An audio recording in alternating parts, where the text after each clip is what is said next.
Bom dia! Bom dia! Como que foi o final de semana? Foi bom?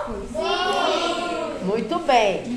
Olha só, hoje nós vamos fazer o seguinte. Eu vou explicar, antes de iniciar a nossa aula de matemática, eu vou explicar o dever para casa, certo? Que se encontra no livro de ciências. Antes de mais nada, prestem bastante atenção. Na aula passada de ciências, nós falamos sobre os ímãs. Sim ou não? Sim! Isso. Nós falamos do ímã, aquela tira de ímã que fica na geladeira, que a atração dela, né, que mantém a geladeira fechada. Então, amores, não só a geladeira, como também outros aparelhos eletrônicos funcionam graças a quê? A energia elétrica. Se não for através da eletricidade, não vai funcionar um rádio, por exemplo, um computador, a televisão, certo? Nós não podemos colocar o celular para carregar. Nós dependemos da eletricidade, certo? Então, tudo isso graças ao que? A energia. Os fenômenos elétricos estão presentes em nosso dia a dia e são estudados por uma área da ciência chamada eletricidade. Todos os materiais são formados por partículas tão pequenininhas que é impossível de vê-las ao microscópio. Essas partículas apresentam cargas elétricas. E as cargas elétricas podem ser positivas ou negativas. E estão presentes em quantidades iguais nos materiais. Podemos perceber a ação das cargas elétricas quando esfregamos um balão ou um pente plástico no cabelo seco.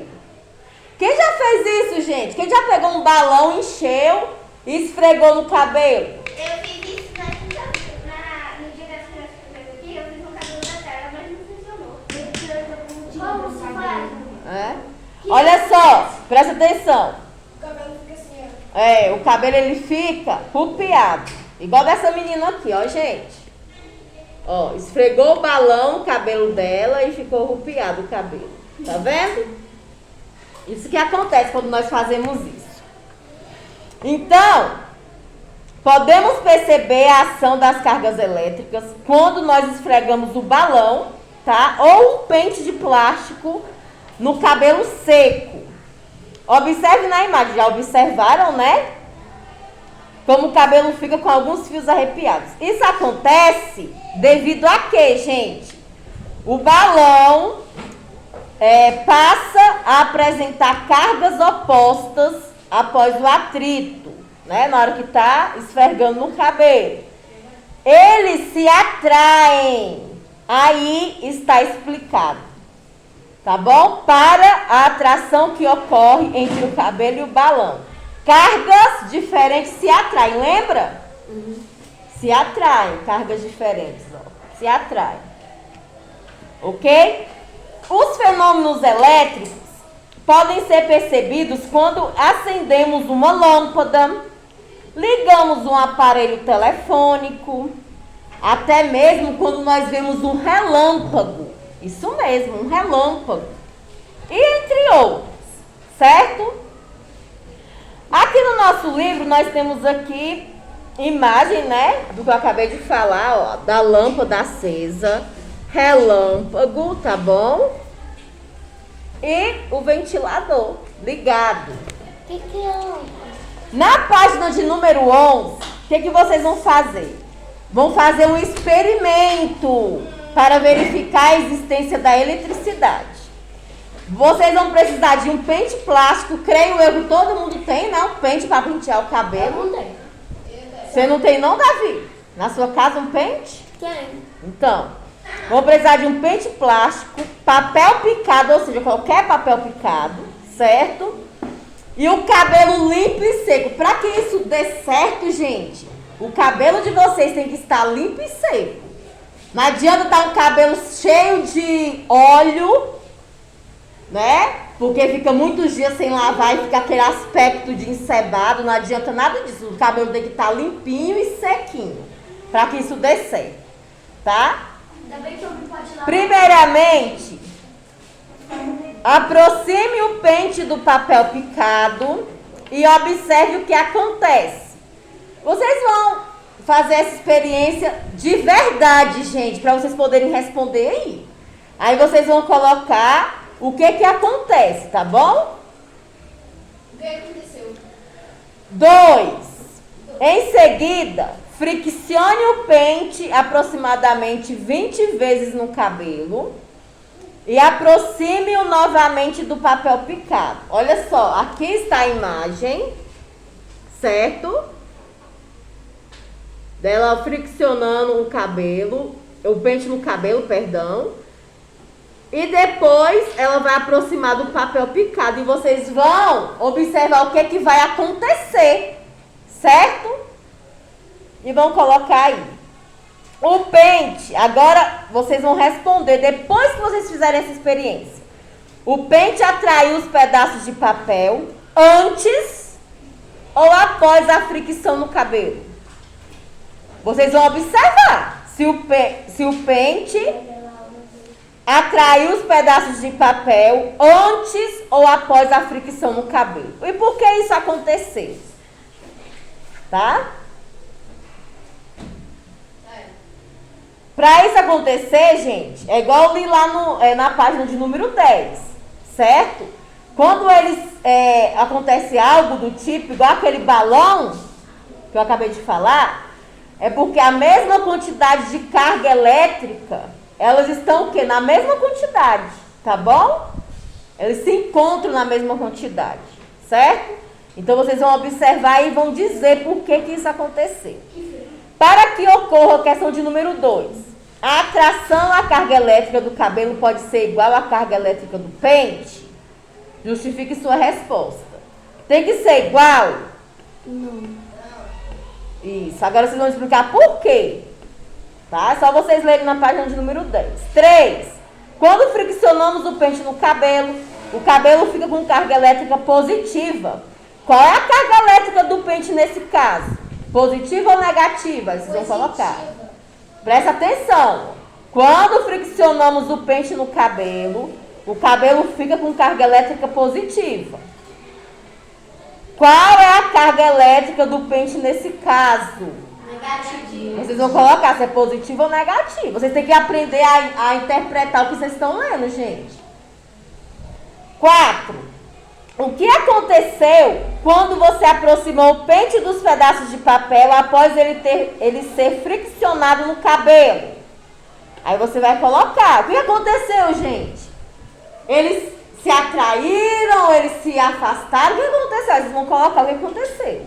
E por que isso aconteceu? Aconteceu por quê? Ele estava friccionando o pente no cabelo, a moça aqui da foto, ela friccionou o pente no cabelo. O que aconteceu para que isso acontecesse? Aí vocês vão colocar aí, tá bom? Para fazer a página de número 14 e de número 15, nós temos o quê? Mais textão. Olha só, produção e condução de energia elétrica. A energia elétrica possibilita o funcionamento de diversos aparelhos que há em nossas casas e pode vir de diferentes fontes. As usinas que produzem energia elétrica são muito importantes para fornecer energia a muitas casas, além das casas, hospitais, indústrias, certo? No Brasil, a maior parte da energia elétrica vem das usinas hidrelétricas, sendo obtida pelo movimento da água em grandes turbinas.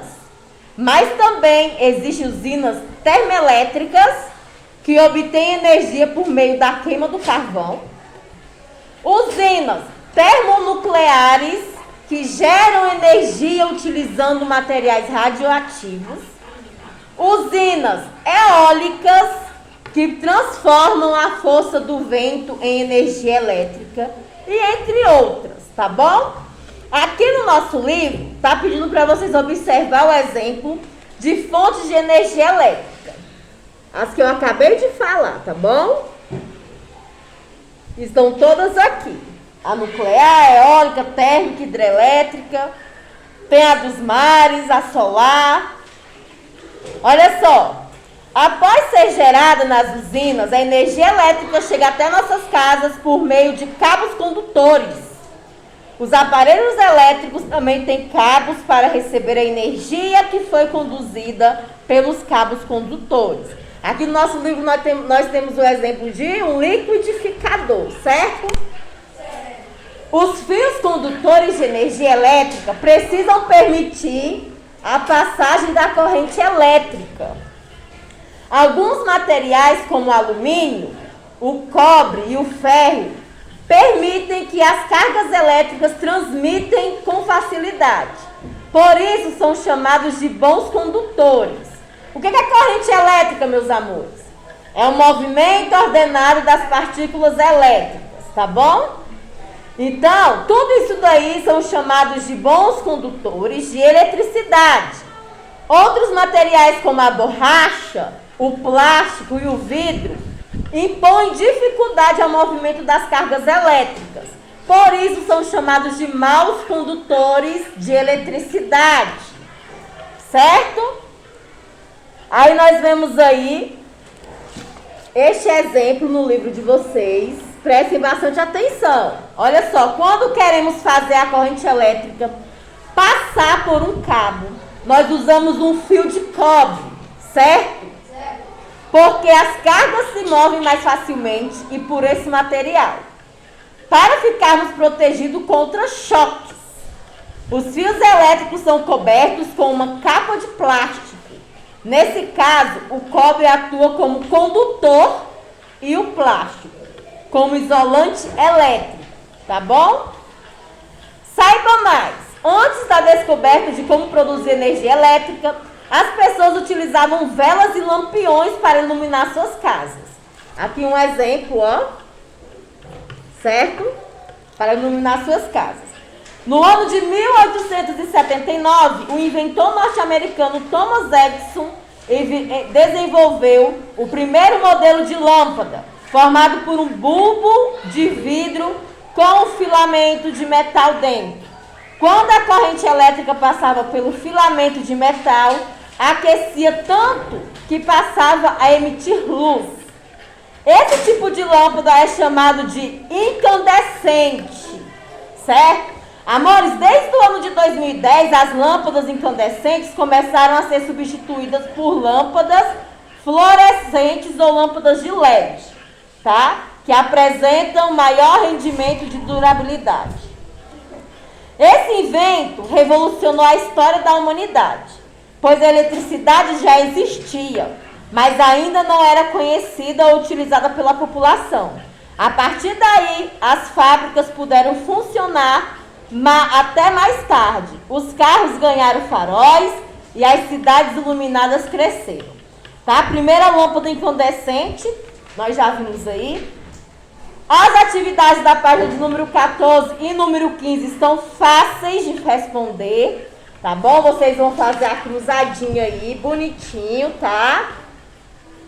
Vão responder aí o que são bons condutores e o que são maus condutores, na alternativa B. Vocês vão responder, tá muito fácil as questões de serem respondidas. Mesmo assim, tendo dúvidas, pode me procurar, tá bom? Fiquem todos com Deus. Beijinhos do coração e até a próxima aula. Tchau, tchau.